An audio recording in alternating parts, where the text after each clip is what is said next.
Hello everyone, my name is Clantis and welcome to the Clan. So without further ado, let's get into this video. But before we get into the video, please do me a favor by smashing the like button, because you guys already know what that like button does for the YouTube channel. It basically grows the channel and also takes the video and promotes it to other people, basically indicating that this video is something you need to watch. So I'm asking you kindly, please do so.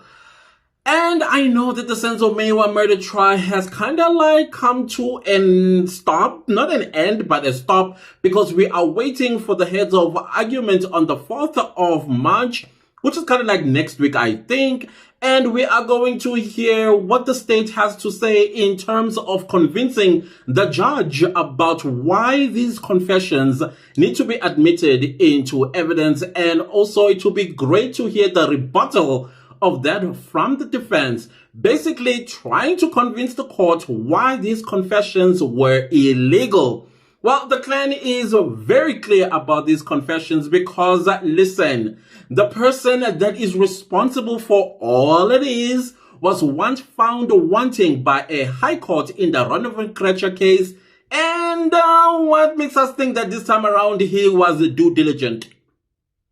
I don't think so. So, of course, he wants to win, he wants to get more awards, and as a result of that, he wants to get political favor so that he can get more promotions. Who knows what he's fighting for this time around? Probably National Commissioner or even Minister of Police, under whose governance I have no idea. That is why your vote, ladies and gentlemen, fellow South Africans, is very important on the 29th of May 2024. Who you vote for, it is what will determine your freedom going forward, because we can tell that South Africa is slowly being turned into a police state. And if you know anything about police states, it's never a good ending. It all ends in tears for the citizen. A police state or an army state or a state that is not democratic, it's always the citizens that suffer the most. So you guys already know that I'm busy compiling a commentary type of video regarding dirty cops. Yes, the title of that video is going to be called Dirty Cops. This is where I'm going to tie in the whole situation of what's currently happening with our police state, and also the people that stand up for the truth, like the sergeant that was investigating the Senzo Meyiwa murder trial and actually opened a case of 375 against the people that were with Senzo Meyiwa in the Kumalo house on the 26th of October 2014, and then came Gininda and said that is rubbish. And now this guy was fired or he lost his job, and as a result of that, they tried to get him, they tried to pin some cases against him. The court found him not to have anything to do with those cases that were being pinned against him, and now apparently his life is in danger. Once again, it all ties back to what? Police state. Police state don't want the truth to be told about certain things, especially things that involves the security of the country, especially when the security is in jeopardy because the police force itself is inept.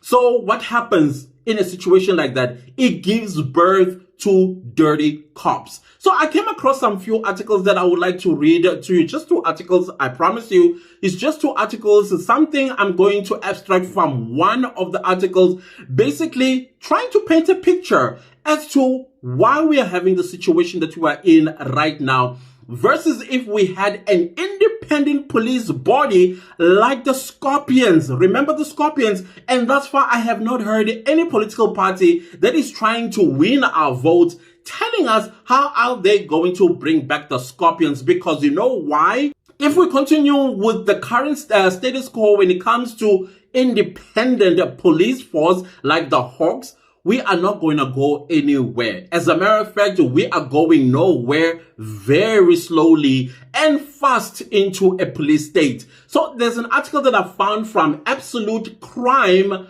I'm not quite sure who wrote this article because I tried looking. I could not find the journalist or the author, but the heading is Dirty Cops.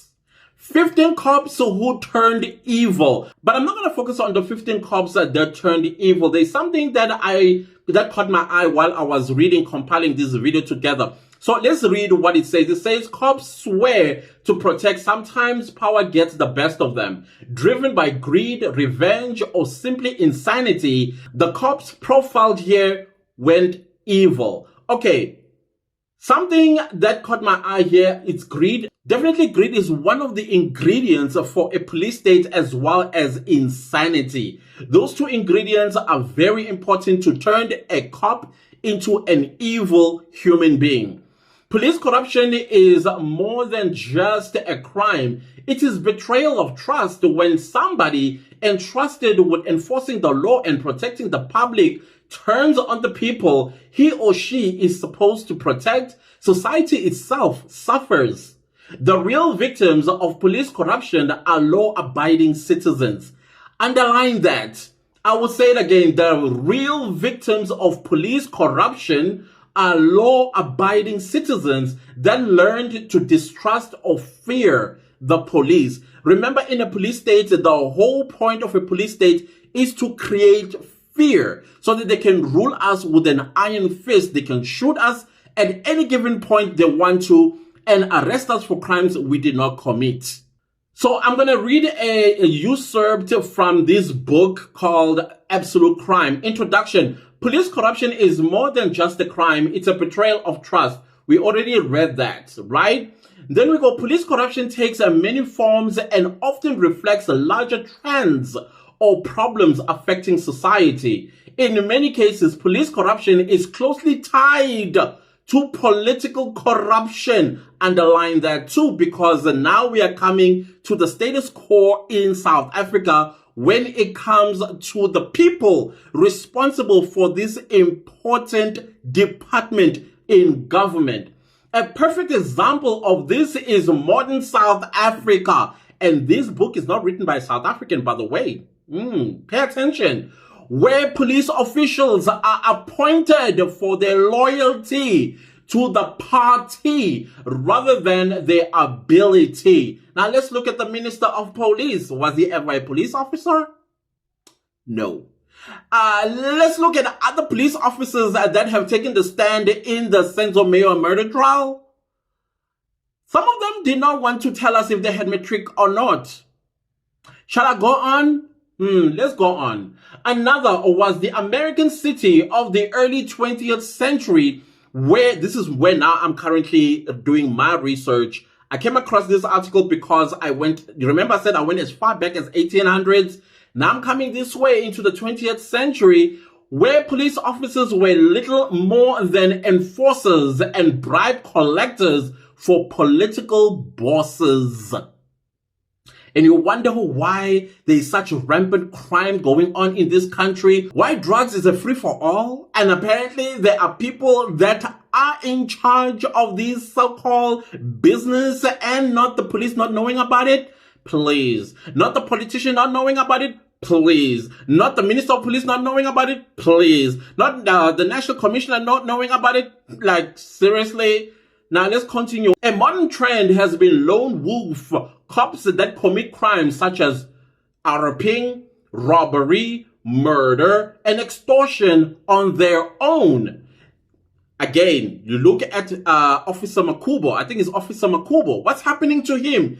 Is he not being robbed of his job because he doesn't have a job anymore, simply because he investigated and found the truth as to who killed Senzo Meyiwa? But his fellow cop member was like, I need to smear some cases against you because you are coming way too close in telling the nation the truth. And because that failed, they tried to murder him, allegedly. These rogue law officers often do much more damage than the old-time corrupt cops because their behavior is senseless and self-serving.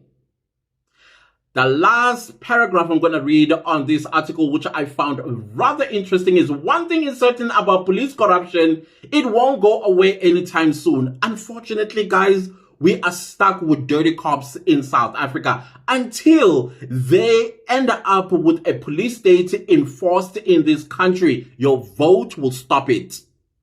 When one kind of police corruption gets stamped out, a newer and often more destructive variety appears, which is so unfortunate. And I still think the solution is in our hands on the 29th of May, 2024. Don't say you were not warned when you find yourself actually serving life in prison for a crime you did not commit. You would have voted for that. Don't come and say, oh guys, please, I did not do this. Can you create YouTube videos and tell the nation that I did not do this?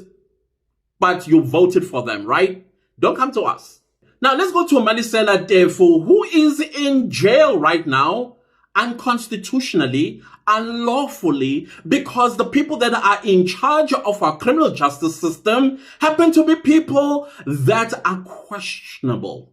People have no experience in why they're even in charge of this important department. Again, the reason why we are having what we are having today with our police force is because the scorpions were scraped off from protecting the people of South Africa, law-abiding citizens of this country. From what I've read about Malesela Teffo is that he opened a criminal case against the Minister of Police, which is Bheki Cele, also as Geninda, for defeating the ends of justice. Now tell me, when you go and open a case against the Minister of Police, guess who sees that docket first? Oh, okay, let me tell you. It's the Minister of Police, the very person that you went and opened a case against. Versus when it was the Scorpion, because the Scorpions, they had independence. The minister had no idea if a case was opened against them. Secondly, they had no idea who opened the case against them. And secondly, they had no idea they are being investigated, let alone they are coming to arrest the minister. They did not know. Why? Because the Scorpions used to be very much independent and they had teeth. Those guys had arrest, prosecutorial powers, and also secured convictions in the past. Jackie Cele, should I go on? There is a lot of stuff that the Scorpions did, and the current people that are running this country, they were like, no, this needs to come to an end. The Minister of Police needs to know who is the Scorpions are investigating, so that if they are being investigated, they can quash this. And then they go to the source of this case being opened against them and squeeze them and squash them, destroy them, just like they're doing with Malesela Teffo. You voted for this. You voted for this. Now correct it this time around. Correct this so that the Scorpions okay, now we have the Hawks. The Hawks, before anything, they report to the Minister of Police. That means the Minister of Police is aware of every move, every investigation, and every action that the Hawks are going to take against anybody in this country. The first person that gets to see those charges is the Minister of Police, because the Hawks are under the Minister of Police. Before there were Scorpions, the Scorpions had never reported to the Minister of Police. They did come to the Minister of Police just to, in courtesy and say, listen, this is the plan that you are doing. Oh, by the way, they never told the minister if he was going to get arrested. They just came, swooped the minister, put him in handcuffs or in handcuffs, and off they go for them to get prosecuted. But with the Hawks, their hands are tied. So there goes Advocate Malesela Teffo, goes and open a case against Bheki Cele as well as Geninda. And then Bheki Cele is like, we need to deal with him. I'm not sure if he did. I'm not saying he did. I don't know if he did. But can you imagine, as a police minister who is in charge of all the apparatus of the state when it comes to security, policing for that matter, and then a case is opened against you, and then you have all these powers? Of course you're gonna be like, let's squash this bug, because it's going to ruin everything that we are trying to build here, a police state. And that is why Malesela Teffo finds himself in the situation he finds himself in, because he opened a case of defeating the ends of justice against the Minister of Police as well as Geninda.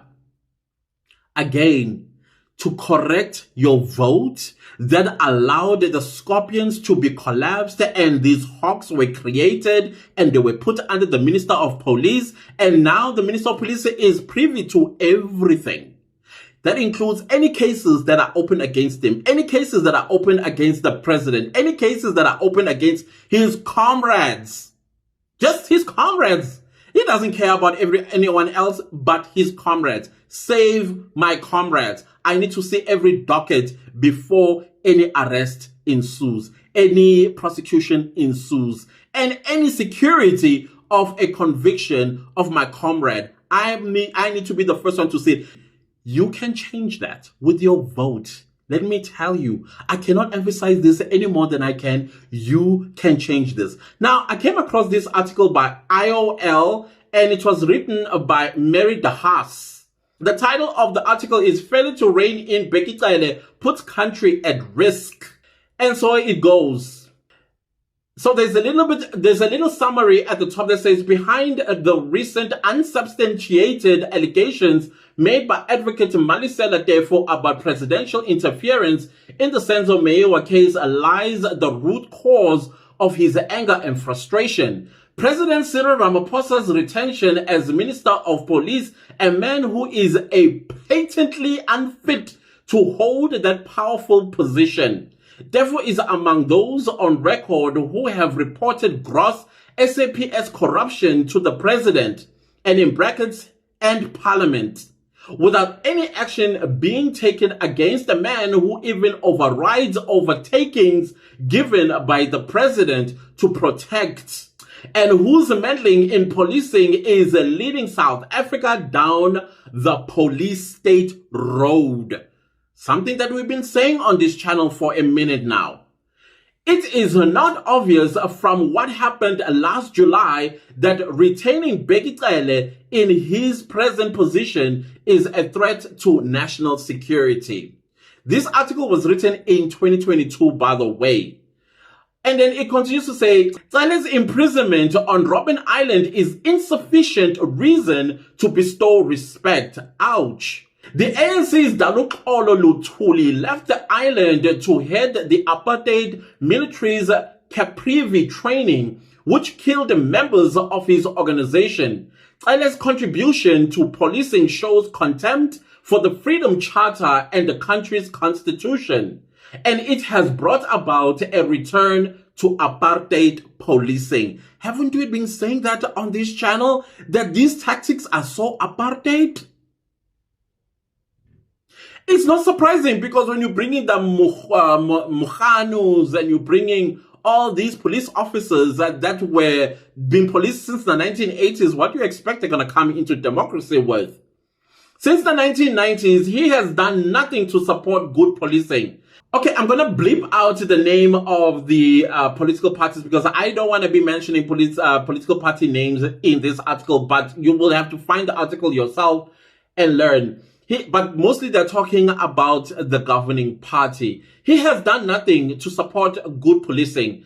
As that party policing representative in the 1990s, he turned a blind eye to the persecution of the province's best detective, black Africans, in brackets, who were subject to malicious prosecutions because their excellent investigations were exposing the opposition political party, a black one, and the governing party killers, including enrichment. He even tried to persuade KZN's most senior black detective, whose malicious prosecution cost him the job of provincial detective head. It went to a white security policeman to relocate to another province. His failure to make constructive intervention in policing continued during his 5-year stint as MEC between 2004 and 2009 and was marked by controversy. He is alleged to have given millions of rands to a notorious taxi boss with whom he has a close relationship to mediate conflict in which the mediator was implicated. According to citizens' rights group Real Democracy, he also dispensed 250 million rand of taxpayers' funds to a convicted apartheid drug dealer and personal friend, Panganathan Timi Marumutu, for transport tenders for his trucking business. It was SB, Special Branch, and the CCB, Civil Cooperation Bureau, who ran apartheid-era drugs Together with his current advisor, apartheid cop Johan Boysen, he was interdicted by the High Court for killing Maphumulo taxi boss Bongani Mkhize in November 2008. Mkhize was shot dead by Ketomeno Unit Police 2 months later. So the point of this article is basically taking us down the police state road that we are about to face if your vote on the 29th of May does not count. If you don't go out and vote, do not be surprised when we are reading about you in the newspapers. Do not be surprised. During Cele's tenure as a MEC, he would have worked closely with then SAPS Deputy Provincial Commissioner and now National Commissioner Fanny Masimula, while illegal paramilitary training in KZN continued. It was even covered by the media. In the Maqembini area, the late Chief Mataba, whose pre-1994 involvement in hit squads was confirmed by the Truth and Reconciliation Commission, continued to target the governing party supporters post-1994. It was there in 2006 that paramilitary training by men wearing caps or bearing the old South African flag was taking place. Cele's track record as National Commissioner of the SAPS is on public record, including as it relates to corruption and nepotism in appointments and promotions. How did we forget all about that? His appointment included apartheid security policeman Richard Mdluli to head LUT in bracket crime intelligence and Khumuta Pahlani to head the SAPS forensic laboratory. A forensic audit following a complaint by whistleblowers confirmed some of their departmental fraud allegations. The criminal investigation into Pahlane was initiated by Robert McBride, whose dismissal from IPID, the Independent Police Investigative Directorate, is thought to be linked to the connection between Pahlane and Cele. The very same irregular and illegal trends evident during Cele's tenure are now conspicuous in his ministerial interference in policing, with very serious implications for stability. It was Cele who signed the document authorizing the corrupt World Cup tender in 2010, for which the KZN commissioner he had appointed Mamunye Ngobeni and businessman Toshan Pandey, who have been charged. Why has Cele not been charged? Cele showed his apartheid hand immediately after his appointment with the remilitarization of the SAPS that the governing party had replaced with a community-driven focus. Military ranks were accompanied by military salutes. Oh my goodness. Oh, so he's the one who introduced these brigadiers and lieutenants. The only thing missing is the goose stamping. I don't know what goose stamping is. What is goose stamping? Let's check it out. So goose stamping is basically a military march of some sort, like left, right, whatever. Apparently it's done by the military. He competed with apartheid policing in actively promoting police brutality. Not only in shoot to kill, I remember that, instructions, but in the training of police members for no good reason except his own. He established the tactical response team. Oh, the same one, well, who was it? Was it Sibisi who talked about that? Which immediately acquired a reputation for torturing and shooting people dead, sometimes while wearing balaclavas. This overt brutalization led to the Marikana massacre, in which his TRT featured conspicuously. As a populist politician, Cele has always relished operation involvement, and he lost no time in interfering operationally after he was appointed National Police Minister in 2018. Is completely irregular. Constitutionally, it is not their job to micromanage.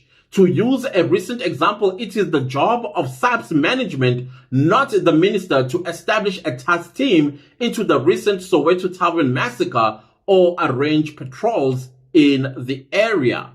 Soon after his appointment, he showed his hand in trying to stop the dismissal of then Deputy National Commissioner Bonang Ngwenya,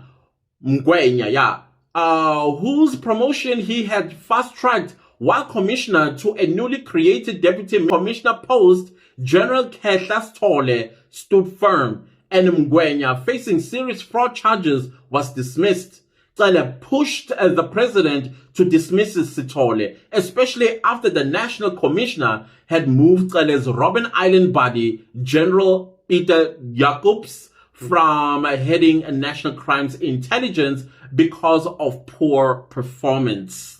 That Jacobs was not to be trusted is shown in counterintelligence report leaked to the media, whose existence has been independently confirmed. It reported that certain Apartheid-era members in KZN, one of whom Cele would recall from his Richmond days, were using slush funds to run the political hit squad which had killed councillors Senzo Meyiwa, who had exposed corruption leading to high office in Umzumkulu, KZN. The report also claimed they attacked and torched trucks. According to media reports, it was given to Jacobs as National Crime Intelligence Services CIS head, but instead of giving it to line manager Cele, he gave it to Cele, who denied that he knew about it, who then classified it. Together with his involvement in intelligent matters, Marumutu and family reportedly worked for CIS. The fact that a ministerial team investigating political killings in KZN reports him creates a huge conflict of interest. Cele is deeply embedded in the politics of this province, and some of his colleagues may well be suspects in politically driven killings. The man who reports to Cele, General Khumalo, is believed to have been a member of the KwaZulu-Natal police who was integrated into operational response services, thus never a detective. After being accused of grossly irregular conduct as a brigadier in National ORS, he was promoted to his present position of general and deployed to head the ministerial team. Members of his team have made many malicious arrests and stand accused of abusing suspects and other illegal conduct. It was they who arrested Thabiso Zulu for no good reason on Sunday, October 10, 2021, and illegally seized his cell phones. That is without a judicial order. One was damaged beyond repair. That Cele has refused Thabiso Zulu the protection ordered by the police protector and endorsed by Ramaphosa is well known. However, his own SAPS members have been implicated in an attempt on Zulu's life that almost killed him in October 2019 and in gross physical abuse and malicious arrests in July 2020. Do you see our lives, people? Do you see our lives in the future? Again, the power is in your hand. Thabiso Zulu risked his own life in trying to secure justice for his close friend, Senzo Meyiwa. Initially, progress in this case was good, but then the task team headed by Khumalo took over. The man who allegedly pulled the trigger was killed, and when bail was given to the remaining accused earlier this year, questions were asked about the quality of evidence against them. Sounds familiar? Two of the accused are members of Cele's private TRT army. Now, given that an intelligence report which claims that the hit on Meyiwa was orchestrated by crime intelligence members has been classified, and the man who allegedly pulled the trigger has been killed, justice is being willfully obstructed at the highest levels by the failure to declassify it. It seems that the intelligence report was not the only matter Cele was not informed about by his deputies, some of whom may have benefited during Cele's tenure as National Commissioner. From a source close to him, it seems that he did not know about the arrest of Malesela Teffo on November 1st, 2021. Three people, two of them were white members of Apartheid-era vintage, arrested Teffo without a warrant at 4 a.m. and took him in his pajamas to Sun City Prison without a court appearance, where he was kept for 10 days. The two white members had been appointed weeks before his arrest, around the time Cele had threatened him, and when he tried to check on them after his release, they had already resigned. He knows Cele's signature well from his police client's document and claims that the signature on the appointment cards was not that of the commissioner.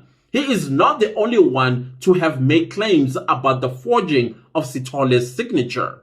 Cele's hand in operational matters is everywhere. Since then, SAPS has become, as Robert McBride put it in his evidence to the Zondo Commission, a patronage network benefiting management members. Hundreds of competent, experienced members have been illegally dismissed through expeditious disciplinary processes for no good reason except to feed the gluttonous patronage appetites. When they win in arbitration and even when they obtain court orders, they battle to be reinstated, as management has no compunction in sending obscene amounts of taxpayers' money on lawyers, while dismissed members battle to pay legal fees. Take, for example, what has happened to one of Teffo's many clients, Mr. D. The Labour Court ordered his reinstatement 10 years ago. He went back to work for 2 years but never received a salary, so he left. Teffo has been negotiating a payout since then, and Mr. D was with him when he was arrested in November 2021 for trespassing at the Gauteng SAPS headquarters. Whistleblower Patricia Mashale has provided evidence to the South African Revenue Service of serious fraud linked to the SAPS failing to pay dismissed members. At a meeting in April between representatives of these dismissed members, the Deputy Minister and Deputy Commissioner who were present claimed not to know about it, in brackets, not true, and promised action. However, the message went out that the minister would consider these grievances only if they stopped criticizing him and holding him responsible. It is surely self-evident that this is a matter for SAPS management to deal with through proper legal procedures and cannot be settled at the whim of a minister. Were South Africa a true democracy, Cele would have been shamed into resigning after the violence and pillage of July 2021. As a minister, he bears responsibility for the SAP's complete failure to preempt and then deal with the mayhem which caused a huge loss of life and financial damage. Cele, in brackets, a known political fence-sitter, clearly did not want to arrest his friend and even tried to persuade the Constitutional Court to delay the arrest. He was forced to back down when it was made clear that he would face a contempt of court charge if he failed in his duty. His zeal for operational matters seemed to have vanished when the blocking of the national highways started immediately after the arrest, when he should have been calling on the president to deploy the army to assist in keeping roads clear and running roadblocks. That it should have happened by that Friday at the latest was self-evident even without intelligence information. Did he not even consult with his friends in the provincial CIS? Why then did Ramaphosa not move him when he reshuffled his cabinet after the July mayhem? In addition to his own documented history of corruption and nepotism as National Commissioner, Cele's contempt for the Constitution could not be clearer. He promotes policies which encourage police to break laws designed to protect lives, prevent torture, ensure fair labor practice, and protect privacy. He even argued before the Constitutional Court that those he is keeping under surveillance, in brackets illegally, no doubt, should not be notified about it. How democratic. Predictions by informed police sources were that this and other planned moves were not about shortcoming of incumbents, but about putting his stooges into key positions.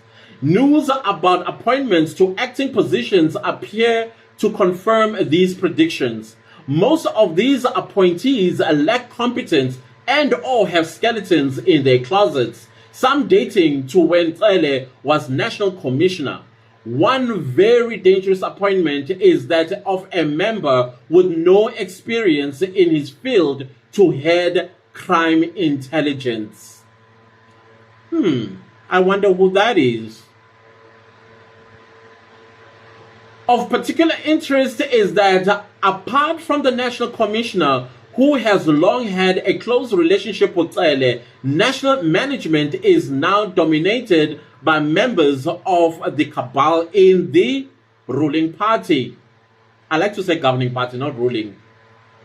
Will the real commander-in-chief of South Africa stand up and tell South Africa whether he approves of this return to apartheid policing? That's a good question. Something that this very community has been saying, the clan. Where the police break the country's laws with impunity, will he show his approval by keeping a man who is in contempt of the Constitution he swore to protect as Minister of Police? Another good question. If he fails to remove Cele, will he please tell South Africa why he is not doing so? Returning Cele as minister is not guarantee that he will not change the factional sides in the governing party. His new acting management appointment demonstrates that the other faction controls the SABs and are being cemented. Factional politics should play no part at all in decisions about ministerial appointments, especially in such a crucial portfolio where it is the lives of South Africans which are at stake. Should Ramaphosa fail to remove Cele and institute immediate reforms to and depoliticize the SABs, if Cele continues to be given free rein, the security of the country is at serious risk. And we all have good reason to be afraid.